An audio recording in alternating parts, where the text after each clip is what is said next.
A couple of weeks ago, I put out a video on Nocturne top lane where I came to the conclusion that he was kind of fun, but he wasn't super good because he didn't have great 1v1 potential. However, you guys corrected me in the comments and mentioned I took the wrong runes. Every time I'm making a video on a new champion or strategy that I'm not familiar with, I'll always go to OPGG and look at what the maxing order is, what sort of summoner spells I should take, what sort of items I should be building, as well as what runes I should be taking. And when I made that video, this was the rune set that was considered the most popular and most well-picked and highest win rate rune set there was. However, you can see the pick rate for this rune set has been going down as the pick rate for precision plus domination has been going up. And you guys mentioned this is the rune we need. We need lethal tempo, as that is exactly what it is that gives Nocturne his great 1v1 potential as a top laner. Lethal tempo synergizes incredibly well with the new item Sanguine Blade, which that is the item that makes Nocturne good in the first place and the reason he can be played as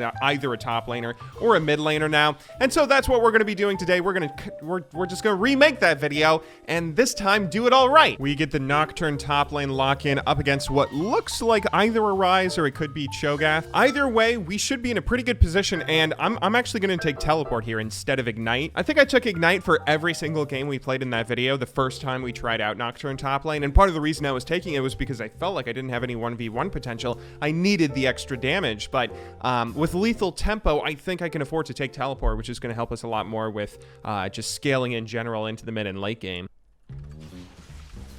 Oh, looks like Twitch is going for the invade against our Shaco. And you can already see there, look at that damage that we're putting out against this guy. Hang on, was he invading alone? How did I miss that? I'm the worst. I'm actually the worst. Okay, let's chill, no more messing around. That's the jungle, and he was going for a cheeky invade. I could have killed him, though! Is there any way this guy's gonna let me go aggro on him? Maybe not. Doesn't look like it. This might be a bit of a farming lane for a while because Ryze is generally pretty passive in farming in the early game. Oh. Oh.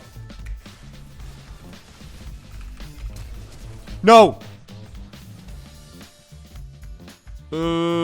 Shoot, we don't have mana. We're not going to get any. We have way too much mana cost in that to be able to go ahead and finish that off with a final Q. That was still, that was annoying and frustrating, but we do get a flash out of him. We also got his teleport, which is pretty big, and now we're going to have the later teleport come back to lane, and who knows, maybe dive him under tower with Shaco or something. That's a pretty solid start. Yes, go. Oh, yes! I missed my Q again, and I didn't get the assist because of it. Okay, that's fine, though. I'm just the worst. We get what's really important there. We get the kill on Ryze. It doesn't go to us, but a very useful player on our team gets the kill. We will also get some turret platings and a bit of a CS lead now. 37 CS to 28. That is a really solid start. We also have our ultimate, which I kind of want to use just on Ryze and kill him, but there's a lot of action going on down here. Is there any chance I can get in range to maybe make something happen? Oh. I got you. I got you. No, I had you. I'm sorry. Let's actually back off from him. We get a shutdown on the Cho'Gath, who was 3-0 against this Akali. Although she wasn't the one feeding him, that's fine. Okay, that's nice, though. We get to have to sacrifice our CS lead, but we get an early kill to help us continue snowballing. If you guys watch my other Nocturne gameplay commentary, you probably already saw a lot of what you're seeing right here, where, you know, Nocturne is pretty strong in the early game. He can gimp people with his ultimate. He can be super aggro and really annoying and tough to deal with. Oh! Just like that, get an early kill. Just solo killing this Ryze, walking up to him. He lets us kill him. There we go. Good work. But what I was about to say was that I think lethal tempo, the thing that's really nice about it is that it will hopefully allow us to scale a lot better because, you know, Electrocute really, it felt like we weren't doing anything with it beyond levels 1 through 6, where, yeah, we might be able to cheese a kill in laning phase, but we weren't scaling nearly as well as what I hope we will be doing now with lethal tempo. Oh, please go for turret platings. Please go for turret platings. Don't back off yet. Don't back off yet. Don't back off yet! Part of me wants to just straight up ult this guy right now. He's squishy, isn't he? Is there any chance we could kill him if we did that? Probably not.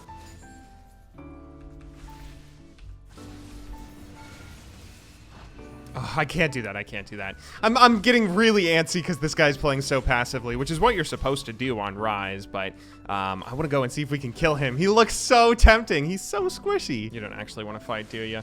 You keep acting like you want to fight, but you don't. So I'm actually going to just proxy farm. That's what we're going to do. This will force you to fight me, won't it? Well, just let me do that.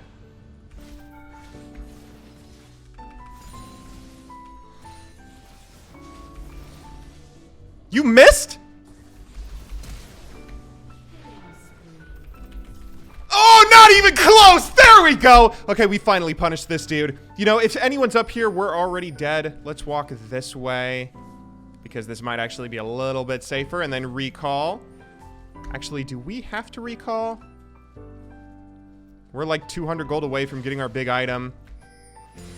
So let's go ahead and just kill these minions so we can do that. Everybody is on the bot half of the map, so we will effectively be able to live, recall, and buy our Sanguine Blade. As I mentioned in the intro to this video, this is the thing that really makes Nocturne top good right now. Not only does he have the, you know, the great ability or whatever in the early game to get some of these cheesy kills that we were able to get, but the big benefit that he has is his split pushing in the mid and late game. He's able to ult into team fights with his big, or semi-global ultimate, which, that's cool, obviously, that's whatever, but just being able to 1v1 people and actually have the attack speed and damage to do so, that's not something he had before, but he has it now with Sanguine Blade. Let's go ahead and proxy farm, actually. If this guy's going to continue being as passive as he is and just hugging tower nonstop, I think this could work. What we'll do is either bring the Twitch top lane, who we could probably just straight up kill, or if he tries to face tank the minions, we do have our ultimate.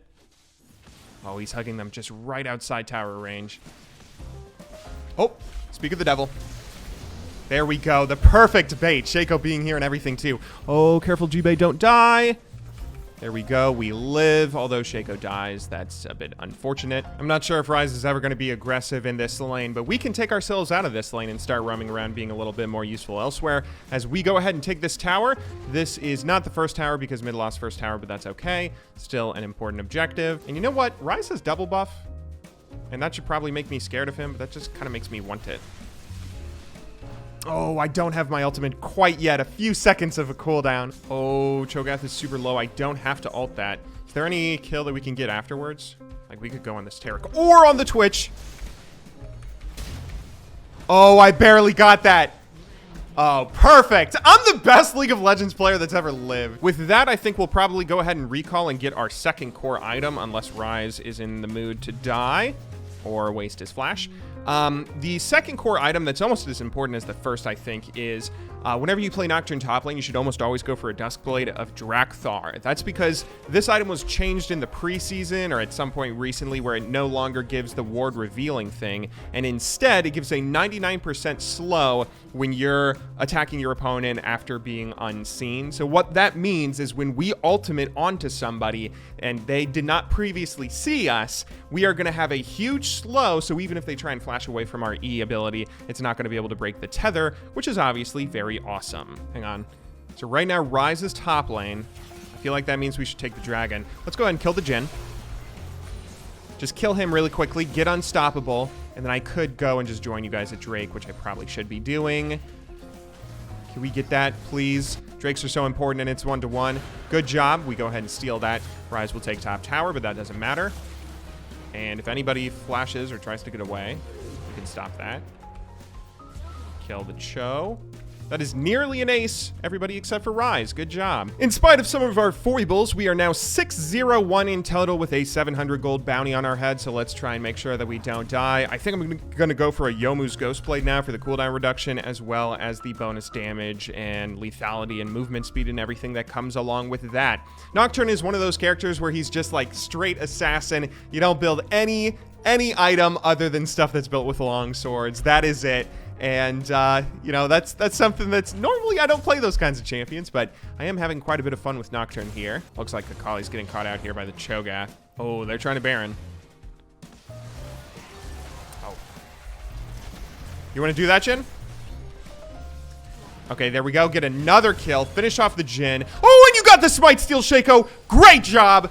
That's game. That's got to be like game, basically, right? Actually, as much as I'm an idiot.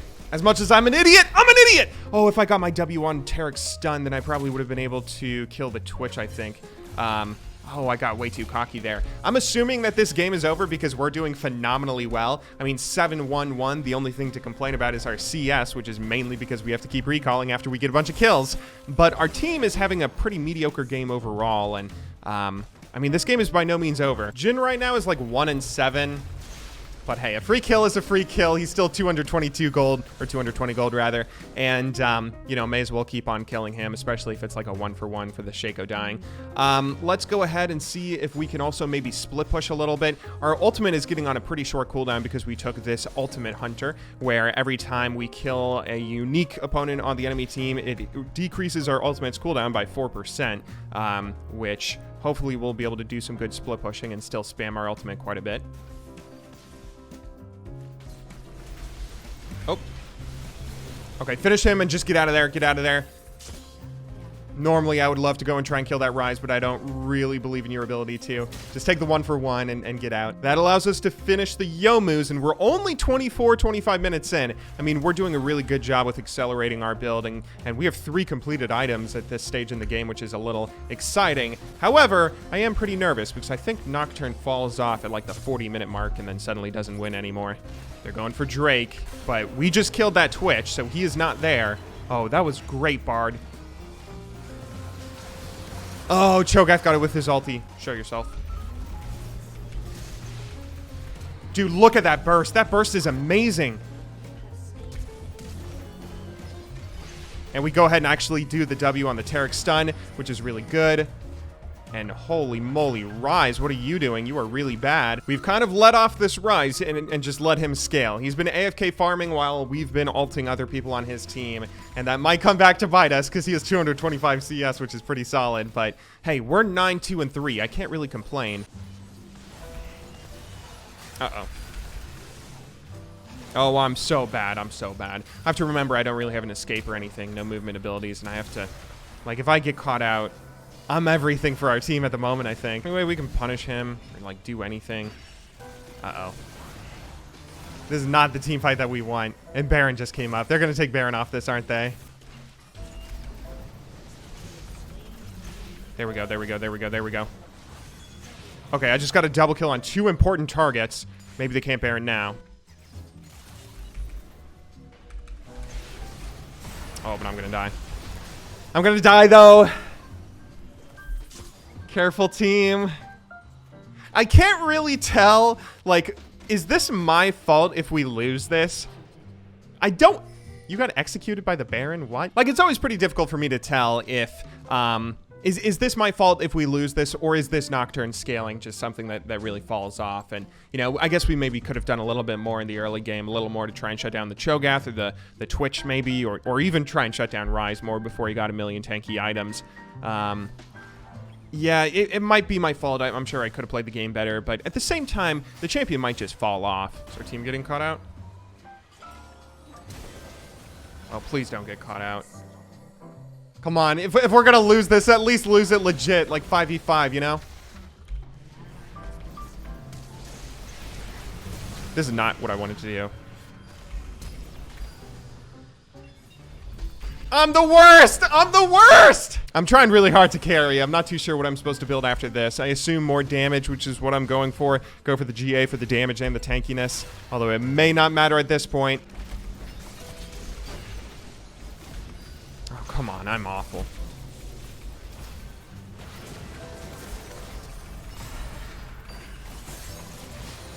Wow, he had 1,000 gold bounty. That was all from minions. He was 3-3 and something before that team fight started. This game might be a little bit too late game for us to be able to carry now. Well, that was definitely a very disappointing ending and not the outcome that we wanted whatsoever. And I think that game probably shows a good example of the struggles and problems that Nocturne top lane still has, which are probably the same that he has with the jungle, where, you know, if the enemy gets tanky enough and it gets late enough, it's kind of hard for you to solo carry. At a certain point, your damage just drops off. If this game ended 10 minutes earlier, I bet that my damage graph or whatever is like Rise's, where, you know, it's super crazy higher than everyone else's. Even there with the throw in the late game and everything, we still dealt more damage than anybody on our team and almost anyone on their team. And although we did eventually get outscaled by their superior scaling composition, we still had a hell of a good game. And we got a ton of kills, ton of gold. That was really fun, and I hope you enjoyed the gameplay. I also hope that in tomorrow's video, we can actually win a game of League of Legends. And I will see you all then. But until then, thank you very much for watching. Good luck in solo queue, and have a wonderful day.